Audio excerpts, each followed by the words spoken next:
సాధారణంగా బెల్లం చుట్టూ ఈగలు వాలటం ఎంత సహజమో రాజకీయాల్లో అధికారంలో ఏ పార్టీ ఉంటే ఆ పార్టీలోకి నేతలు వెళ్లటం అంతే సహజంగా మారింది.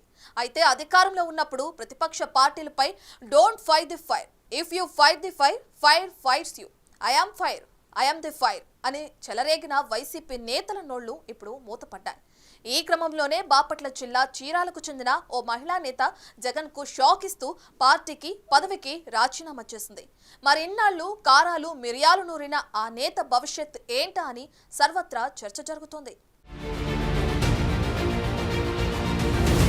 బాపట్ల జిల్లా చీరాలకు చెందిన పోతుల సునీత వ్యవహారం రాజకీయంగా ఆసక్తిగా మారింది. ఏపీలో ఏ పార్టీ అధికారంలోకి వచ్చినా ఆ పార్టీలో ఆమె బెర్త్ సంపాదిస్తుందని టాక్ ఉంది. ఇన్నాళ్లు వైసీపీ ఎమ్మెల్సీగా ఉన్న ఆమె పదవికి వైసీపీకి రాజీనామా చేసి జగన్ కు ఊహించని షాక్ ఇచ్చారు. రాజీనామా లేఖను అసెంబ్లీ జనరల్ సెక్రటరీకి పంపారు. వ్యక్తిగత కారణాల దృష్ట్యా వైసీపీని వీడుతున్నట్లు కేంద్ర వైసీపీ కార్యాలయ ఇన్ఛార్జ్ లేళ్ల అప్పిరెడ్డికి అందజేశారు. నిన్న మొన్నటి వరకు వైఎస్ జగన్ ను దేవుడి లెవెల్లో ప్రశంసలు కురిపిస్తూ మాట్లాడిన ఆమె అనూహ్యంగా పార్టీని వీడడం పట్ల తీవ్ర చర్చ జరుగుతోంది. ఈ క్రమంలోనే సునీత భవిష్యత్ కార్యాచరణ హాట్ టాపిక్ గా మారింది.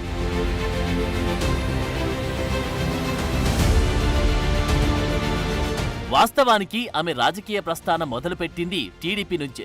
2014 ఎన్నికల్లో చంద్రబాబు నాయుడు సునీతకు చీరాల నుంచి అవకాశమిచ్చి ఎమ్మెల్యే సీట్ ఇచ్చారు. అయితే ఆ ఎన్నికల్లో ఆమె ఓడిపోయారు.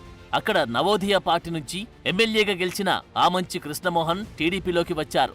దీంతో అక్కడ వారిద్దరి మధ్య విభేదాలు బగ్గుమన్నాయి. దీంతో చంద్రబాబు సునీతకు ఎమ్మెల్సీగా అవకాశం కల్పించారు. 2019 సార్వత్రిక ఎన్నికల్లో వైసీపీ ప్రభుత్వం అధికారంలోకి వచ్చింది. దాంతో అప్పటి వరకు టీడీపీలో అధికారం తిప్పిన పోతుల సునీత వైసీపీ గూటికి చేరుతారనే ప్రచారం జరిగింది. అందుకు అనుగుణంగానే ఏపీ శాసనమండలిలో పాలనా వికేంద్రీకరణ, సిఆర్డీఏ రద్దు బిల్లుపై జరిగిన ఓటింగ్ విషయంలో సునీత టీడీపీకి ఆమె షాక్ ఇచ్చారు. టీడీపీ విప్ కు వ్యతిరేకంగా పోతుల సునీత ఓటు వేసి వైసీపీకి మద్దతిచ్చారు. ఆ తర్వాత టీడీపీని వీడి వైసీపీలో చేరారు. వైసీపీలో చేరిన సునీతపై అనర్హత వేటు వేయాలని శాసనమండలి చైర్మన్ కు అప్పట్లో టీడీపీ ఫిర్యాదు కూడా చేసింది. కానీ తన పదవికి రాజీనామా చేసి సునీత ట్విస్ట్ ఇచ్చారు. 2020 జనవరి 22న టీడీపీకి గుడ్ బై చెప్పి వైసీపీలో చేరారు.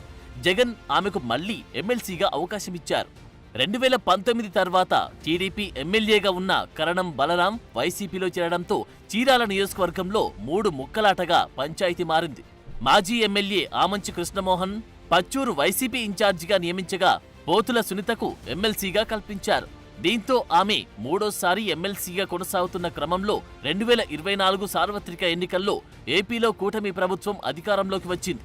ఆమె పదవీ కాలం 2029 వరకు ఉన్నప్పటికీ అనూహ్యంగా రాజీనామా చేయడం సర్వత్రా చర్చనీయాంశంగా మారింది. గత 5 ఏళ్లలో వైసీపీ మహిళా విభాగం రాష్ట్ర అధ్యక్షురాలిగా ఎమ్మెల్సీగా చక్రం తిప్పిన సునీత టీడీపీ అధినేత చంద్రబాబు, జనసేన చీఫ్ పవన్లపై అనేక సార్లు తీవ్ర స్థాయిలో విమర్శలు గుప్పించారు. వైసీపీ మహిళా ఫైర్ బ్రాండ్ గా పేరు సంపాదించుకున్నారు. ఈ నెల 23న పోతుల సునీతను మహిళా విభాగం రాష్ట్ర అధ్యక్షురాలిగా పక్కనబెట్టి మరో ఎమ్మెల్సీ వరదు కళ్యాణిని అధ్యక్షురాలిగా నియమించారు. ఆ విషయంలో సునీత బాగా హర్ట్ అయ్యారని, అందుకే రాజీనామా చేశారని చర్చ జరుగుతోంది. అయితే సునీత టీడీపీలో చేరతారని, ఆమె రాజీనామాతో ఖాళీ అయ్యే ఎమ్మెల్సీ స్థానాన్ని బీటెక్ రవికి ఇస్తారనే చర్చ మొదలైంది.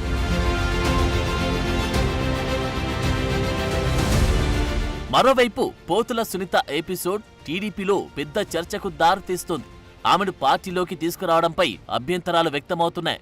పలాస టీడీపీ ఎమ్మెల్యే గౌతు శిరీష సునీత వ్యవహారంపై ఘాటుగా స్పందించారు. ఆమెను పార్టీలోకి తీసుకోవద్దని అధినేత చంద్రబాబును రిక్వెస్ట్ చేశారు. టీడీపీ పార్టీ పెద్దలకు మనవి, దయచేసి ఇలాంటి ఊసరవెల్లి లాంటి నాయకుల్ని మన పార్టీలో తీసుకోవద్దు. అధికారం కోసం వచ్చి ఇలాంటి వాళ్ళకి పార్టీలో తీసుకుంటే అధికారం లేనప్పుడు మన పార్టీ కోసం నిజాయితీగా పోరాడిన వాళ్ళని అవమానించినట్టే అంటూ ట్వీట్ చేశారు. అటు వైసీపీలో మరో మహిళా నేత ఫైర్ బ్రాండ్ రోజా కూడా ఈ మధ్య రాజకీయ పరంగా పూర్తిగా సైలెంట్ అయ్యారు. ఇన్స్టాగ్రామ్ ప్రొఫైల్ మార్చేయడం, వైఎస్ఆర్ కాంగ్రెస్ పార్టీ పేరును తొలగించి Nagari ex MLA, ex minister గా మార్చుకున్నారు. అంతేకాకుండా పార్టీ అధినేత వైఎస్ జగన్ ను అన్ఫాలో చేశారు. జగన్తో ఉన్న ఫోటోను కూడా డిలీట్ చేశారు. దీంతో ఏదో జరగబోతుందని అంతా అనుకున్న టైంలో జగన్, భారతి పెళ్లి రోజు సందర్భంగా విషెస్ చెప్పడంతో ఊహాగానాలకు తెరపడింది. అయితే రోజా మాత్రం పార్టీ కార్యకలాపాలకు పూర్తి దూరంగా ఉండడం అనుమానాలను రేకెత్తిస్తోంది.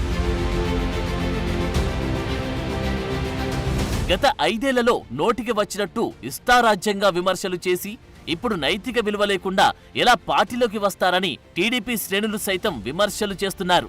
ఈ పరిణామాల్లో సునీత భవితవ్యం ప్రశ్నార్థకంగా మారింది.